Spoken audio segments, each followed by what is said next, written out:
Bem-vindo ao nosso canal. Vamos dar continuidade ao livro O Silêncio de Adão. Se ajeite aí na poltrona, e lá vamos nós. Primeira parte. Algo sério está errado. O sonho se perdeu. Os homens se sentem facilmente ameaçados. E sempre que um homem é ameaçado, quando sente um desconforto, em seu íntimo, algo que não compreende, ele naturalmente retira-se para uma arena de conforto ou domina alguém ou algo a fim de se sentir poderoso. Os homens se recusam a sentir o horror paralisador e humilhante da incerteza, um horror que poderia impeli-los a confiar, um horror que poderia liberar neles o poder de se doarem profundamente nos relacionamentos. Como resultado, a maioria dos homens não se sente chegada a ninguém, especialmente não a Deus, e ninguém se sente chegado a eles. Algo bom nos homens está bloqueado e precisa ser posto em movimento. Quando o bom movimento para, o mau movimento, um bater em retirada ou dominar, certamente se desenvolve. Capítulo 1. Uma visão para os homens. Ele estava casado há menos de 2 anos e as coisas estavam terríveis. Ele se sentia perdido, confuso, zangado. Tudo o que sabia, com certeza, era que desejava conversar com o pai. Mais do que qualquer coisa, ele queria que seu pai compreendesse, que estivesse ali com ele, que olhasse bondosamente para ele, com envolvimento e respeito, sem pregar sermão nem se afastar. O pai sempre fora o seu herói, o modelo de tudo que era bom. Bem casado por 34 anos com sua mãe fiel, uma mulher que nunca reclamava, que sempre ficou em casa. Ele podia lembrar-se de ouvi-la expressar interesse em trabalhar num hospital infantil próximo, ela realmente gostava de crianças, mas o pai sempre a demovia de tal intento com um sorriso e um lembrete delicadamente reprovador de que ele proveria para a família. Na igreja, também, seu pai era um exemplo maravilhoso. Como presbítero, ele servia os elementos na celebração mensal da Santa Ceia, lutara por manter o culto de oração e estudo bíblico do meio da semana quando o novo pastor auxiliar sugeriu substituí-lo por grupos familiares, nunca bebia, todos sabiam disso, dava o dízimo fielmente, fazia devocionais em família quase todas as noites, mantinha 3 filhos sempre sob controle. Sua família é um testemunho tão bom era uma frase que ele frequentemente ouvirá dirigida ao pai, que sempre sorria e dava glórias a Deus. Por que a distância de 20 minutos de carro à casa do pai lhe pareceu tão longa? Por que o terrível aperto no peito? Papai, começou ele, preciso conversar com você. Está tudo horrível no meu casamento. Não sei o que fazer. O sorriso. Aquele mesmo sorriso que manteve sua mãe dentro de casa por 34 anos. O mesmo que os outros achavam humilde. Ele percebeu, então, pela primeira vez, quanto detestava. Então, o pai falou, indicou-lhe 2 títulos de livros, seguido de conselhos para que lesse Efésios 5 e da sugestão de que entregasse tudo ao Senhor. Mas, pai, quase explodiu ele.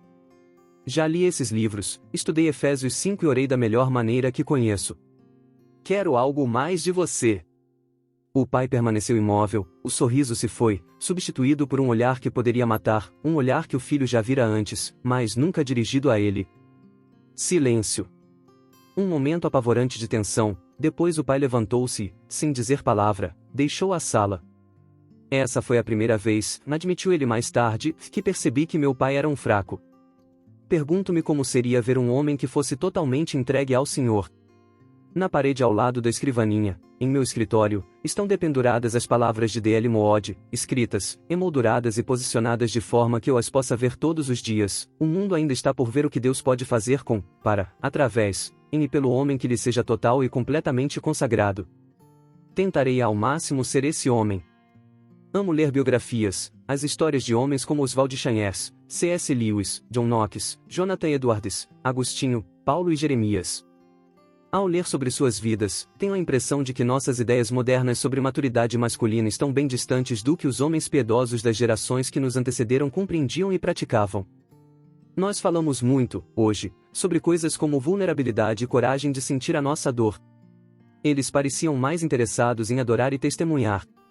Nós falamos de comunicação e de viver à altura do nosso potencial. Eles caíam de joelhos em quebrantamento e se levantavam para servir.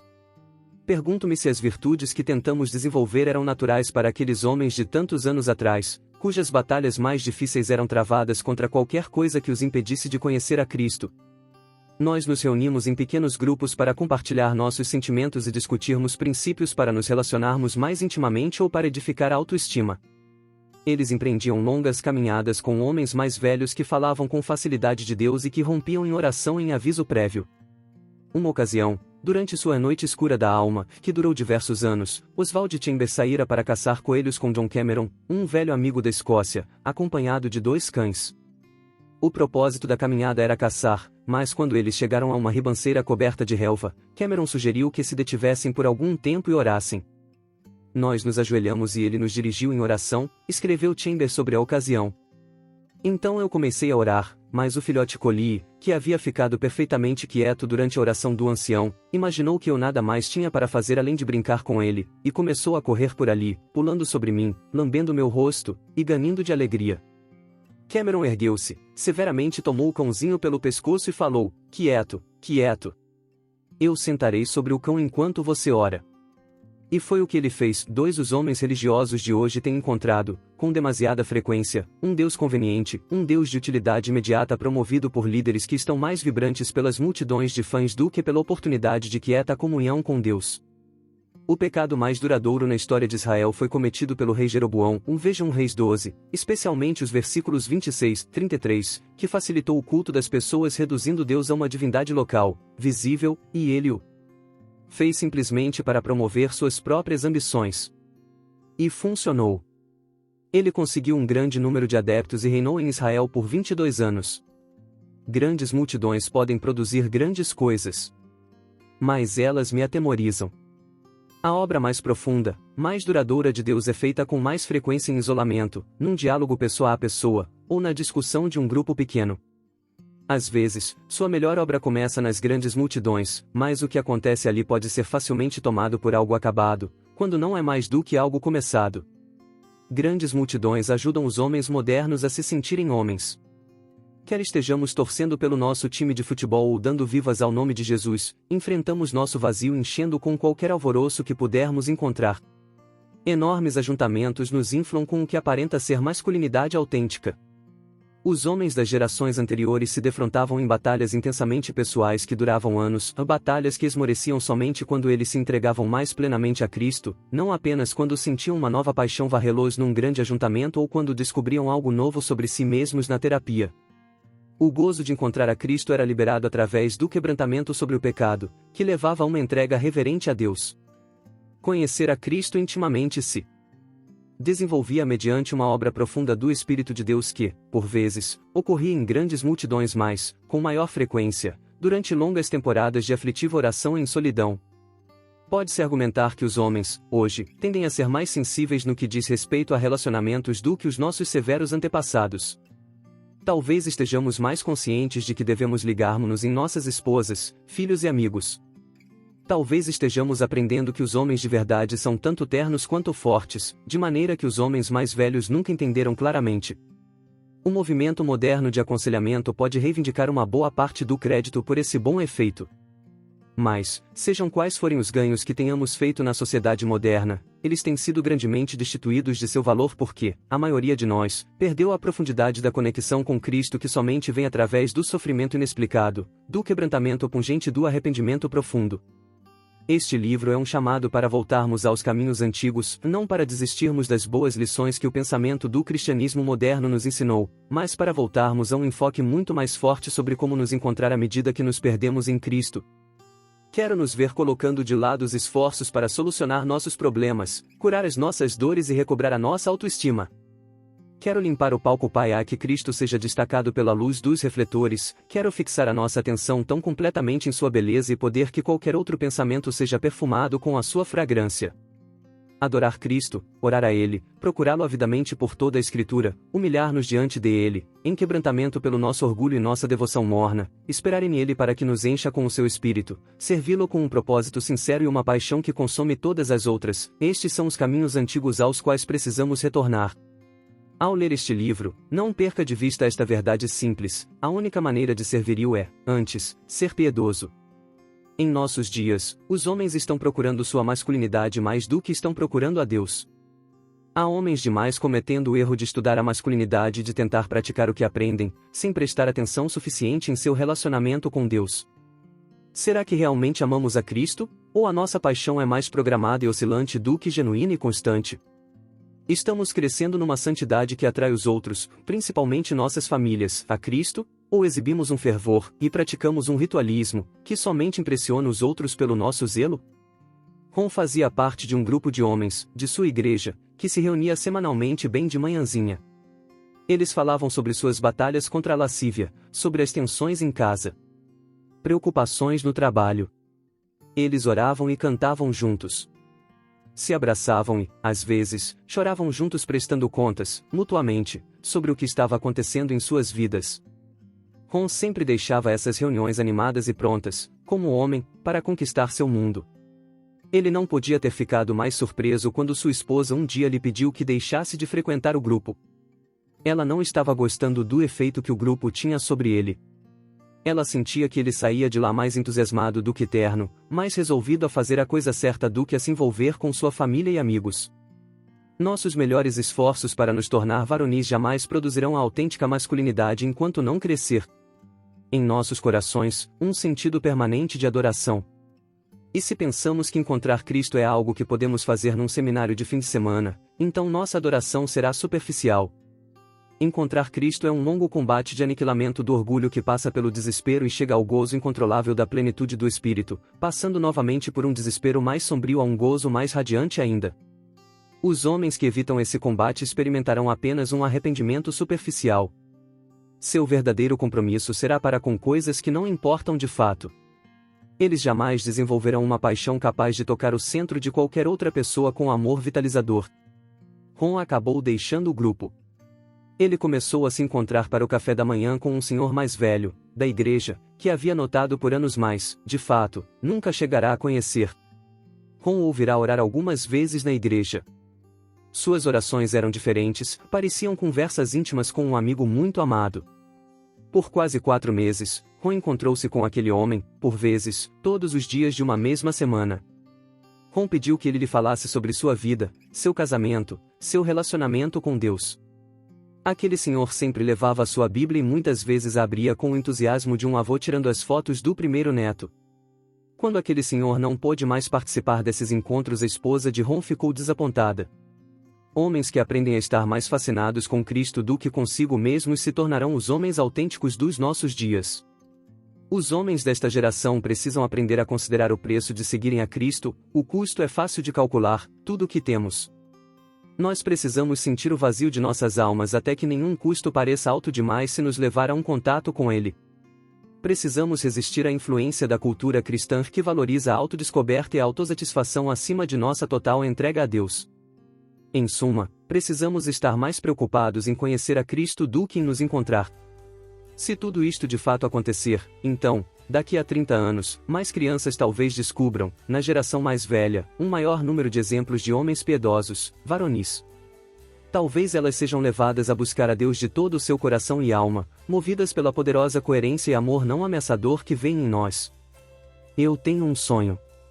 Somente o tempo dirá se ele é realmente de Deus. Eu acho que sim. Meu sonho é realmente bem simples.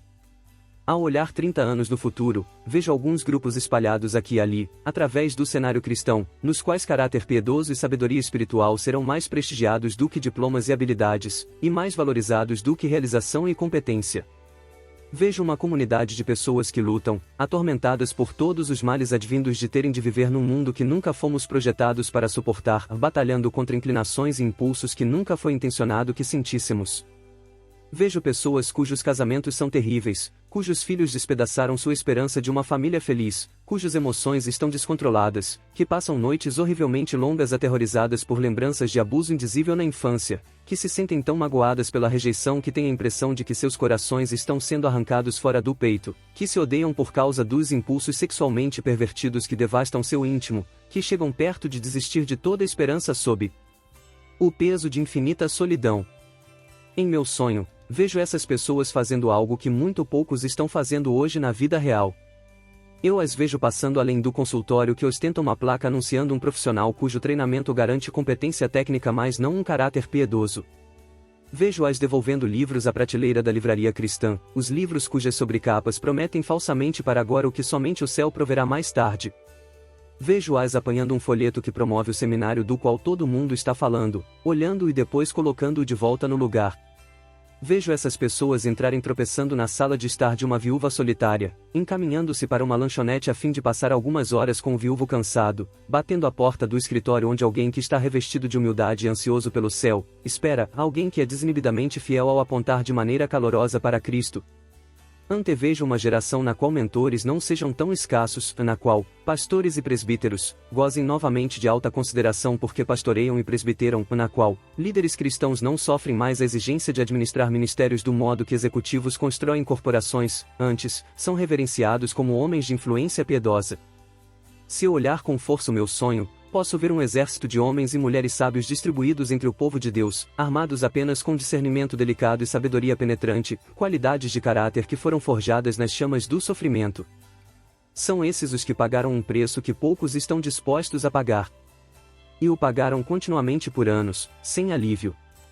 Esses homens são pais, essas mulheres são mães, pessoas piedosas cuja quieta presença é sentida e valorizada. Um jovem casal me escreveu em desespero: estamos casados há 6 anos e simplesmente não está dando certo. Você conhece um bom terapeuta cristão na nossa área? Por que esse casal escreveria para mim, um psicólogo profissional, treinado e licenciado, em vez de pedir a um presbítero de sua igreja que se reunisse com os dois? Será que eles foram atraídos por meu título? Por meu caráter? Por que a maioria das pessoas que têm problemas pensam imediatamente em procurar ajuda profissional? Por que não procuram entre os sábios homens e mulheres cristãos? A maioria de nós não consultaria um presbítero sobre ataques de pânico ou lutas sexuais, da mesma forma que não pediria ao pastor que obturasse o canal de um dente. Por quê? Nossa cultura comprou a mentira de que os problemas pessoais não têm uma natureza diferente da dos problemas físicos. Nos 2 tipos de problema, achamos que há alguma coisa errada que só pode ser consertada por um perito cuja compreensão excede a sabedoria oferecida pela Bíblia. Perdemos de vista inteiramente o fato de que qualquer problema não físico é, no seu cerne, um problema moral 3 que tem suas raízes no relacionamento da pessoa com Deus. Produzimos, portanto, uma geração de terapeutas, um exército de conselheiros treinados para combaterem problemas que eles mal compreendem porque passaram mais tempo nas salas de aula, tornando-se competentes, do que na presença de Deus tornando-se presbíteros.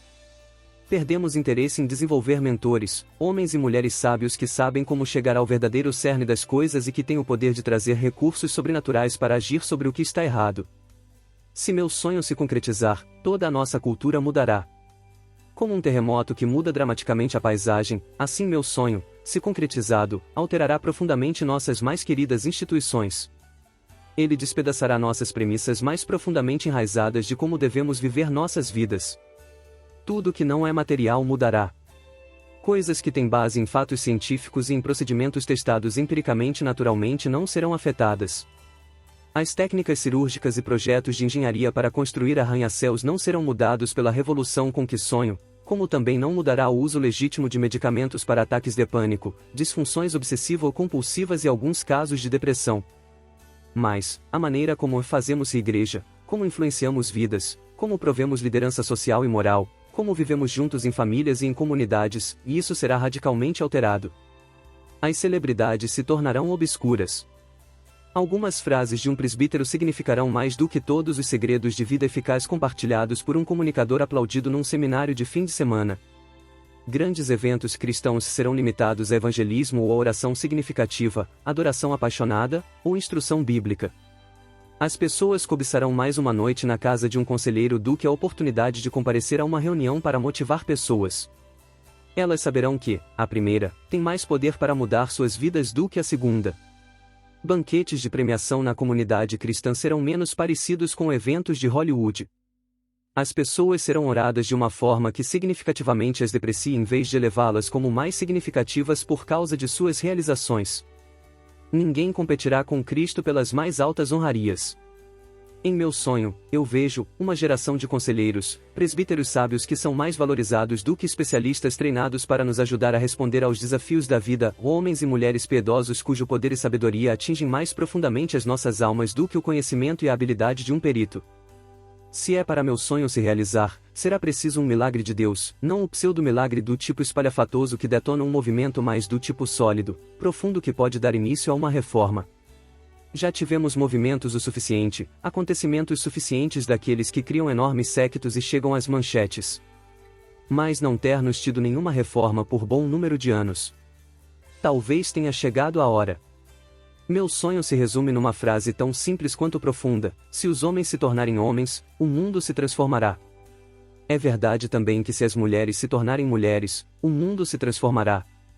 Um livro poderia e deveria ser escrito sobre um sonho paralelo, um sonho sobre mulheres mais velhas que se tornam mães e sobre mulheres mais jovens que aprendem a ser irmãs. Um livro desses sobre mães e irmãs espirituais seria um companheiro apropriado para este livro sobre pais e irmãos espirituais. Em meu sonho, os homens mais velhos serão pais e os mais jovens serão irmãos.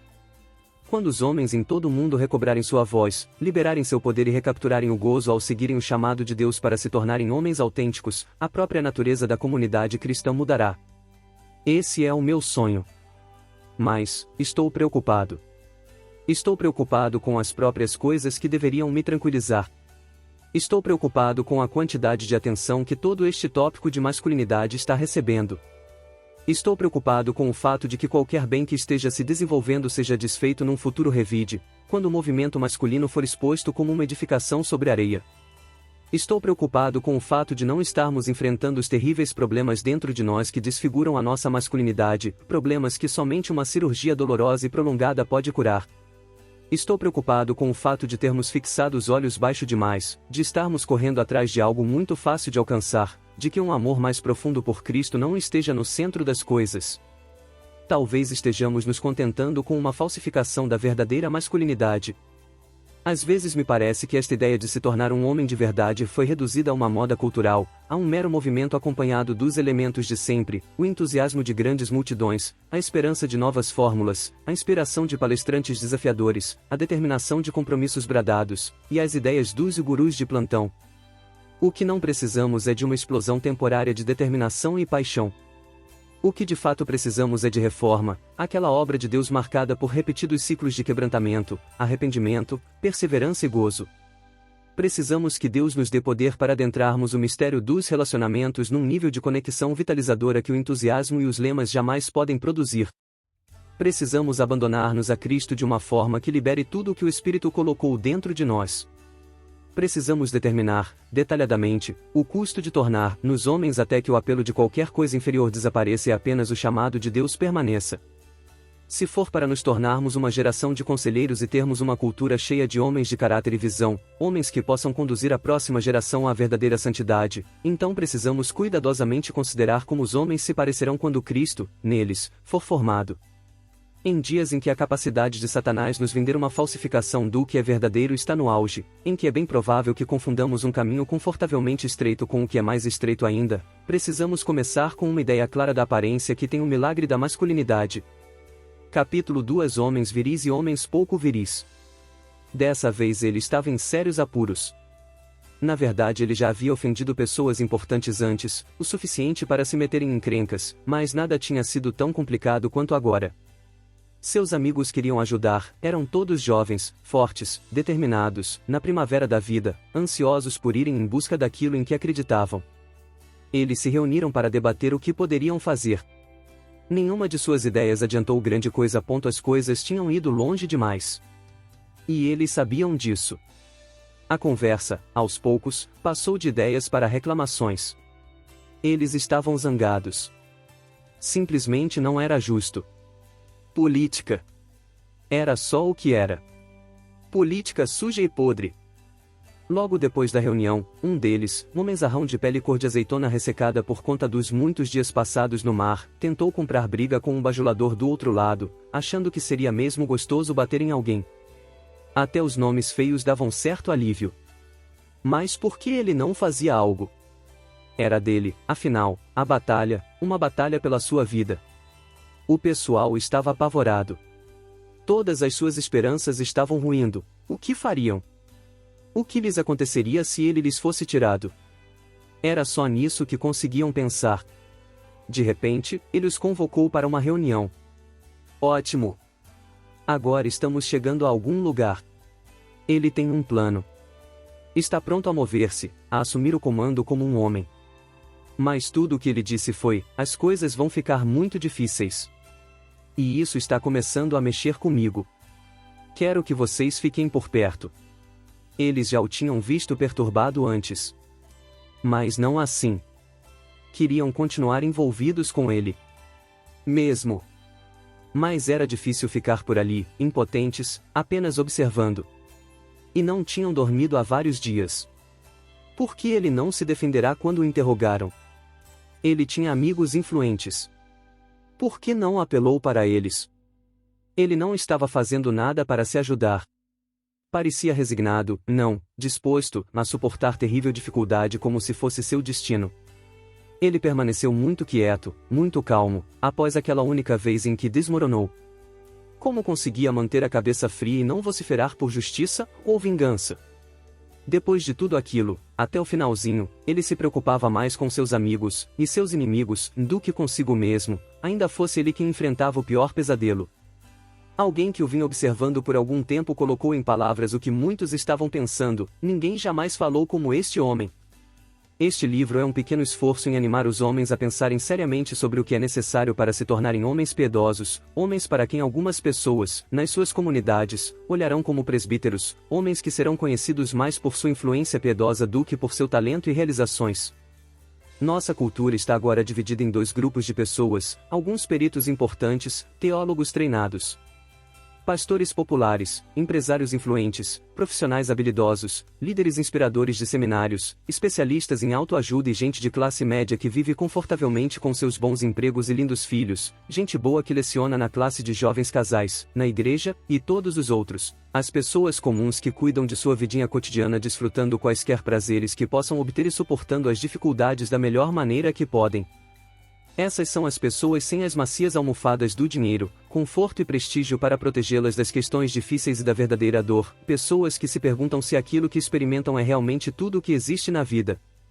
Imagine como seria, se nossas comunidades cristãs fossem compostas, não de peritos e gente comum, mas de presbíteros e discípulos, presbíteros, homens e mulheres, que conhecem bem a Deus, e que insistiriam, é claro, que mal o conhecem, mas que viveriam para conhecê-lo melhor, e discípulos, vastos ajuntamentos de pessoas, cujos corações foram despertados pela possibilidade de realmente conhecerem a Cristo, uma possibilidade que eles veem demonstrada nas vidas dos verdadeiramente maduros. Se é para vir uma reforma, ela virá através de presbíteros, não de peritos. Se é para homens comuns se transformarem em pais, para os peritos serem transformados em presbíteros, precisamos ter alguma ideia sobre a aparência da masculinidade piedosa. Precisamos ter um retrato da verdadeira masculinidade que nos leve, primeiro, ao quebrantamento, ao tomar óbvias as nossas falhas masculinas, e então, nos incendeie com uma paixão implacável por cumprirmos o tremendo potencial de nos tornarmos verdadeiros homens. Portanto, começo este capítulo com uma pergunta básica: com que se parece um homem piedoso? Você pode substituir a expressão homem viril por homem piedoso. As duas são a mesma coisa. Será que ele é espadaúdo, confiante em si mesmo, durão, bem-sucedido? É poderoso, dedicado aos seus propósitos, capaz de manter sob controle as emoções que poderiam interferir com a realização de seus objetivos? Ele continua se movendo contra todos os obstáculos, jamais se permitindo ceder ao impulso de entrar em pânico ou chorar. Será que seu gozo mais profundo vem do que ele realizou, mais do que daquilo que as pessoas sentem quando estão com ele? Esse é o ponto de vista tradicional: os verdadeiros homens são durões, durões o suficiente para liderar e tomar decisões e estar sempre em movimento. Mas durante os últimos 10 ou 20 anos, esse ponto de vista levou uma surra. Dos púlpitos, em conferências e através de livros, os homens modernos têm sido encorajados, às vezes ordenados, a mostrarem seu lado sensível, a se tornarem confortáveis com a vulnerabilidade e com as demonstrações emocionais, a pararem de pensar em si mesmos como superiores às mulheres, a liberarem aquela parte de sua humanidade que anela mais por associar-se do que por realizar. Homens que vivem pelo desígnio de Deus, é o que esse pensamento sugere. São mais gentis, mais bondosos, mais atenciosos do que achávamos que os homens deveriam ser. Agressão e poder, essas qualidades varonis tradicionais que levam os homens a saírem para lutar contra o mundo enquanto as senhoras ficam em casa, são agora desprezadas como erros culturais, perversões da verdadeira masculinidade. Em nossa compreensão moderna, qualquer coisa que seja legítima sobre o espírito pioneiro pertence tanto às mulheres quanto aos homens. E qualquer coisa que seja atraente na vida doméstica deveria atrair tanto aos homens quanto às mulheres de volta ao lar e ao aconchego que este provê. Não devemos mais, dizem-nos, ver homens caçando enquanto as mulheres tricotam. Esses estereótipos estão mais relacionados a uma longa história de pensamento patriarcal do que às escrituras, é assim que muitos pensam hoje.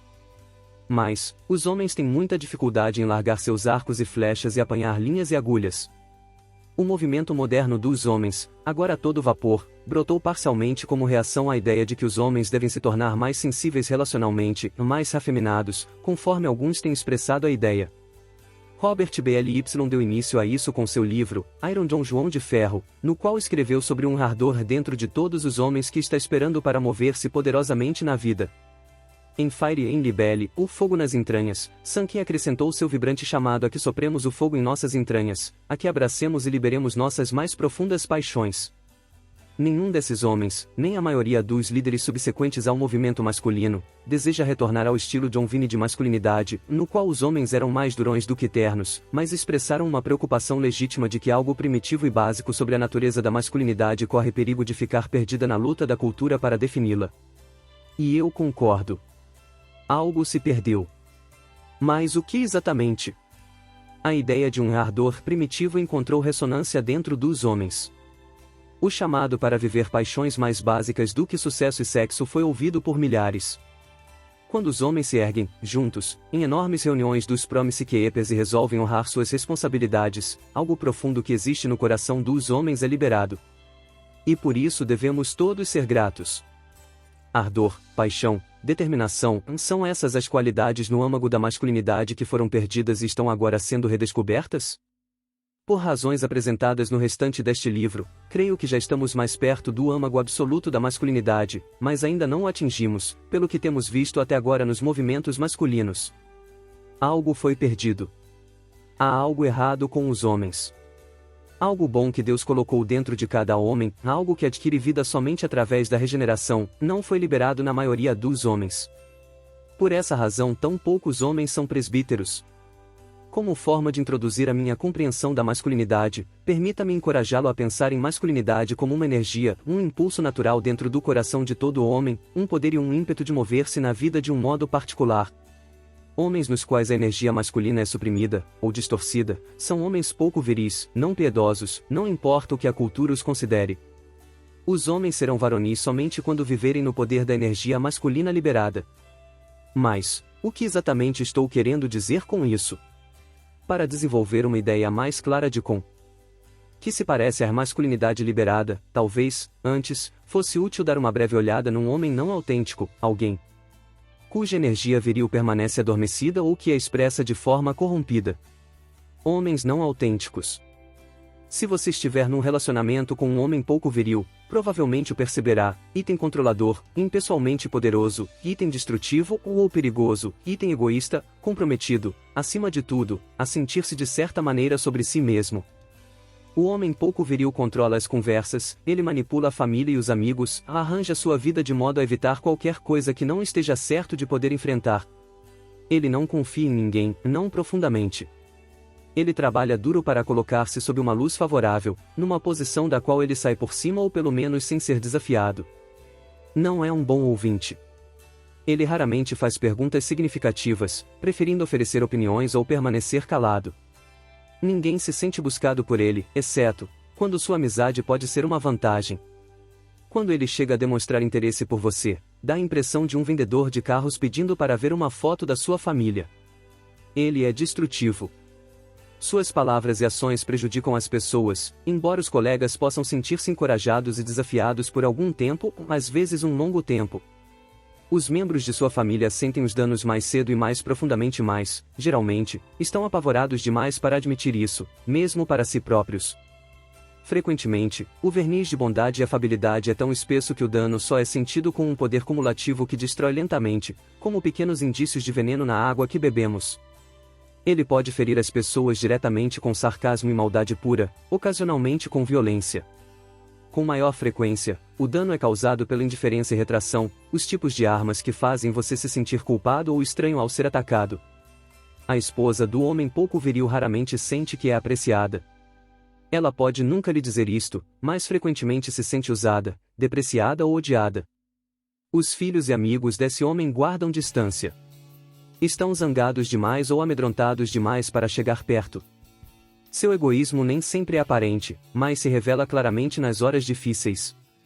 A despeito da bondade e de uma generosidade por vezes extravagante, um compromisso final com seu próprio bem-estar emerge claramente no frigir dos ovos. Os homens pouco viris são controladores, destrutivos e egoístas.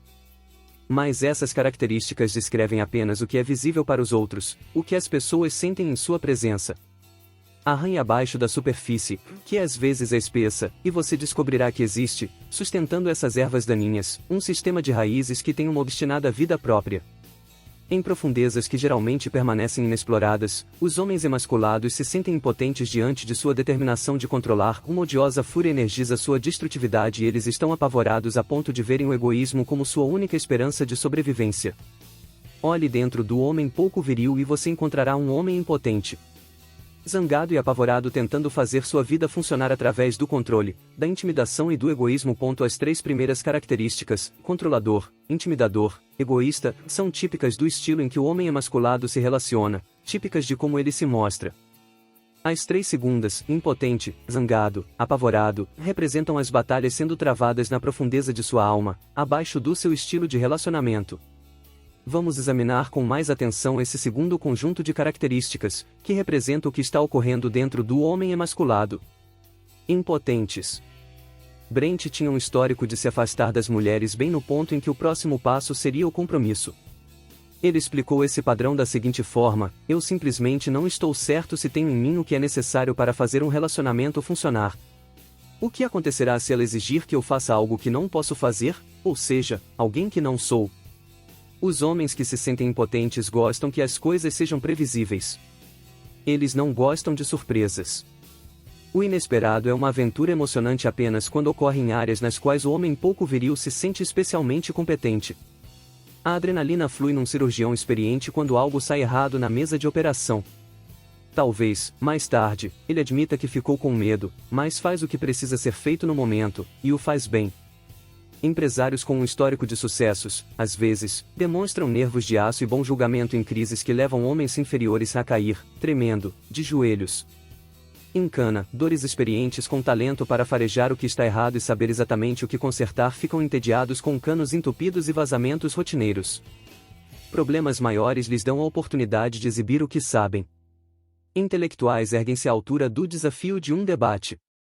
Eles acolhem um argumento contrário como um touro acolhe a capa vermelha. É um chamacio ao ataque. Cirurgião, executivo, encanador ou intelectual, dá tudo na mesma. A incerteza oferece um desafio emocionante aos homens somente quando ocorre em áreas nas quais eles se sentem seguros de sua capacidade. Mas, debaixo da confiança do mais bem dotado dos homens, há um medo que não diminui. Os homens pouco viris são atormentados pela possibilidade de acontecer algo que não consigam resolver, algo que exija que eles entrem em território desconhecido, onde sua adequação não foi provada, onde seus talentos comprovados podem ser inúteis. Todo homem honesto sente esse medo. O homem pouco viril não sente nada mais intensamente do que esse medo, mas nega o quanto isto é forte para dele. Homens que enludo mais são fortes, podem se sentir apavorados por terem de falar a uma classe da escola dominical, conversar com suas filhas sobre sexo, escolher o restaurante certo para uma celebração de aniversário de casamento, ou de expressar seus sentimentos mais profundos aos amigos. Não é nenhuma surpresa que os homens pouco viris se sentem mais impotentes na única área que ninguém pode controlar efetivamente, a dos relacionamentos pessoais. Aproximarem-se de suas esposas, sentirem-se sábios o suficiente para serem respeitados pelos filhos, edificarem uma intimidade saudável com os amigos, estas são áreas que têm o poder de fazer com que os homens se sintam impotentes. Para esconder sua impotência, os homens impotentes encontram algo que possam controlar, algo que possam operar bem, e evitam aquilo que temem. Eles então consideram qualquer coisa que possam controlar como importante e ocupam a maior parte da sua energia operando-a. Isto pode ser algo tão corriqueiro quanto manter limpo o carro, tão errado quanto seduzir outra mulher, tão irritante quanto trivializar toda conversa séria com uma piada, algo tão bem recebido quanto escrever uma crítica de cultura que figure na lista dos livros mais vendidos, ou tão consumidor quanto um negócio em crescimento ou um ministério em expansão. Os homens impotentes passam a vida controlando algum resultado e iludindo-se em pensar que isso importa. Zangados. Homens zangados irritam-se facilmente. Exasperam-se quando alguém lhes pede que operem fora de sua esfera de competência, que usem recursos que eles não estão certos de ter. Quando a esposa pede envolvimento, o homem zangado tende a pensar naquilo que já lhe deu, geralmente uma lista de coisas materiais: olhe só a casa em que moramos, pecados não cometidos, sempre fui fiel a você, ou comparações favoráveis com outros homens, pelo menos não fico grudado na TV, assistindo aos esportes todas as noites como seu irmão. Saímos para jantar com amigos, estou na igreja todos os domingos. E até levo a Suzaninha à aula de piano. O que mais você quer? Os homens pouco viris são fáceis de provocar. Não é preciso nada grande para detonar a explosão de zanga que nunca está muito longe da superfície. A vida em si exige continuamente que os homens façam mais do que se acham capazes de fazer. As responsabilidades nunca diminuem. Usar fio dental hoje não quer dizer que você possa deixar de usá-lo amanhã. E mesmo usar o fio dental, fielmente, não garante nota 10 no dentista. Quando você escapa do consultório do dentista sem ouvir o zunido do motor, a alegria não dura muito. Aparece uma pinta nas suas costas, e a cor é esquisita. Ou seu filho adolescente traz um péssimo boletim para casa. Você fica sem saber se ele é preguiçoso, está envolvido com drogas ou se o problema é a falta de capacidade de se concentrar. Talvez ele precise daqueles remédios bons que tornam os garotos menos aptos a se distraírem, talvez uma escola cristã particular. Daí o seu ar-condicionado para de funcionar exatamente quando o verão chega. Sua esposa lhe diz que não tem se sentido cortejada há um bom tempo. E você quer matar, bater, berrar. Há épocas na vida em que tudo dá errado. E há temporadas, geralmente mais curtas, quando a maior parte das coisas dá certo. Todos estão se dando bem, a Receita Federal lhe deve uma restituição do imposto de renda, e sua filha está namorando o presidente do grupo de jovens. Mas, mesmo durante os bons tempos, você está consciente de uma vaga apreensão que parece ameaçadora, como uma única nuvem escura pairando sobre seu piquenique. Ora, me dê um tempo! Bradamos, a ninguém em particular, ou a Deus, se admitirmos que nossa fúria é dirigida contra ele. E a vida, ou Deus, parece responder: prepare-se.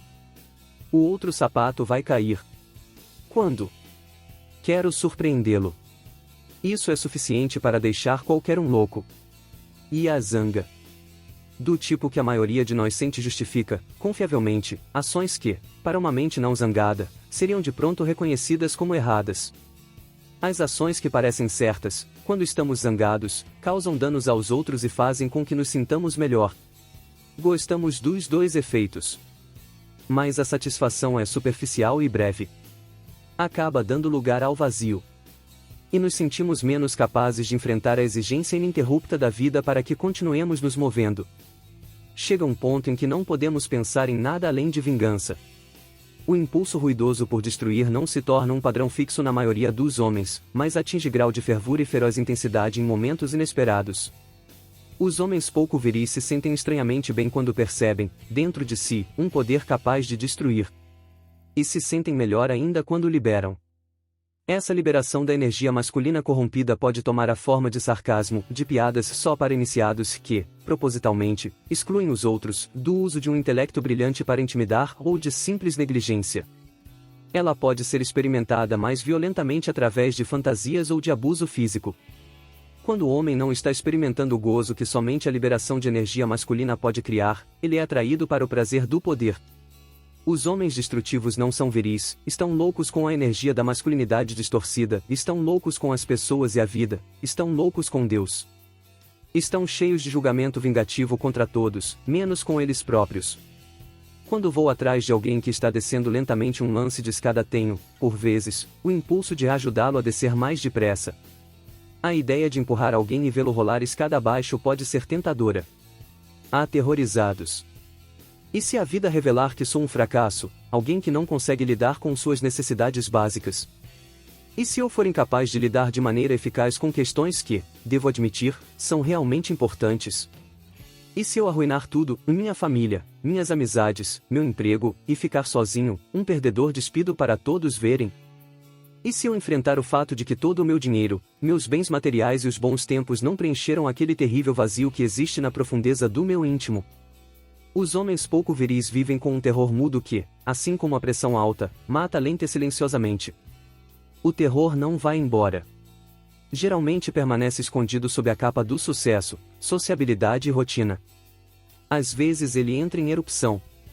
E quando faz, tais homens pouco viris ficam em pânico ou deprimidos, por vezes, sentem o impulso de se suicidar, de matar outra pessoa ou de desfrutar os prazeres singulares da imoralidade. Quer o terror permaneça mudo, quer irrompa no consciente, ele exige alívio. Qualquer coisa que seja capaz de trazer alívio parece razoável, inteiramente legítima. Mas, embora a ideia de bater no seu cachorro ou berrar com sua esposa tenha certo atrativo, arranjar um jeito de obter prazer instantâneo, confiável, parece melhor. Isto atenua o terror com um gozo consumidor que não envolve nenhum risco. As opções são muitas. O prazer pornográfico está tão próximo quanto o jornaleiro da esquina. Se comprar Playboy estiver além da linha que você ainda não atravessa, prazeres semelhantes estão à sua disposição dentro de sua imaginação e de sua memória. Uma visita ao restaurante onde a garçonete de corpo bem feito, aquela que sempre sorri para você, trabalha, ajudará. O alvo é alívio, pronto, confiável e facilmente obtido. Desfrutar de Deus é um trabalho mais difícil.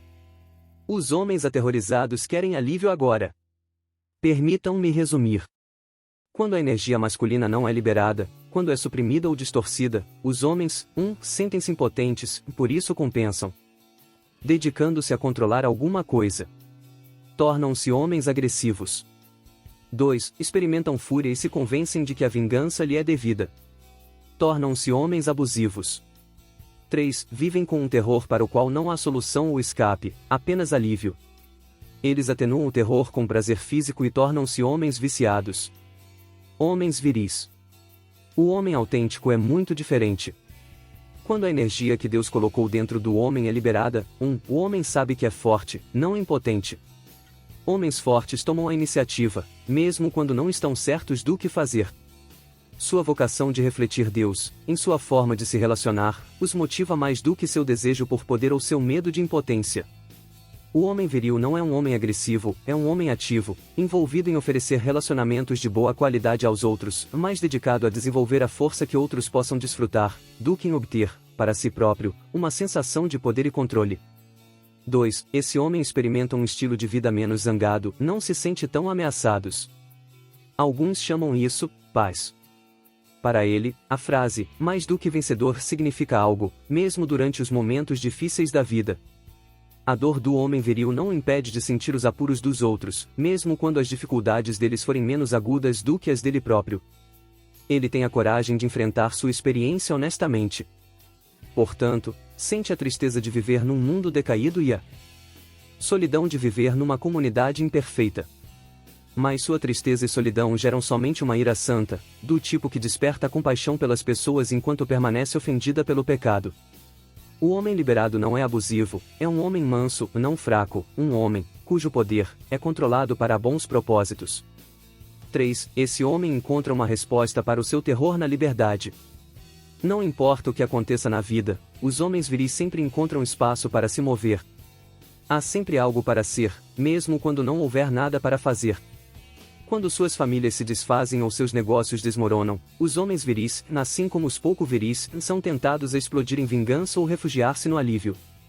Mas não fazem nenhuma coisa nem outra. Eles são atraídos pela oportunidade de demonstrar algo bom, de refletir o sempre esperançoso movimento de Deus. Eles se movem através das tribulações com uma presença que os outros, mais do que eles próprios, podem notar. Os homens viris são seduzidos pelo gozo da liberdade, pela oportunidade desimpedida de seguir o chamado da masculinidade. O homem viril não é viciado, ele trata o corpo com severidade, para evitar o perigo de submeter-se a um poder alheio. Ele luta pesado contra seu desejo implacável de prazer. Ele se move de acordo com um plano. É um homem decidido que sabe o que faz e o que pode contribuir para o propósito pelo qual está vivendo. Todos os dias, nós nos movemos na direção da masculinidade piedosa ou nos afastamos dela. Uma das grandes tragédias de nossos dias é que tantos homens estão trilhando um caminho que, pensam, os levarão a usufruir da legítima masculinidade. Pode demorar muitos anos até que os que estão se movendo na direção errada percebam que o caminho que Steve seguindo libera energia masculina mais corrupta do que genuína, e que esse caminho ainda os deixa mais impotentes, amargos e aterrorizados. Há caminho que parece certo ao homem, mas no final conduz à morte. PV 14.14. Antes de discutir a essência da verdadeira masculinidade, quero pensar sobre a profunda paixão, nos homens, que os mantém trilhando o caminho que os afasta da masculinidade piedosa. E é isso aí, galera, vamos parando por aqui, por hora. Finalizamos o capítulo 1 e 2, em breve voltaremos com os próximos. Se gostou, deixe seu like e se inscreva no canal. Deixe nos comentários o que tem achado do livro até aqui. Grande abraço e até!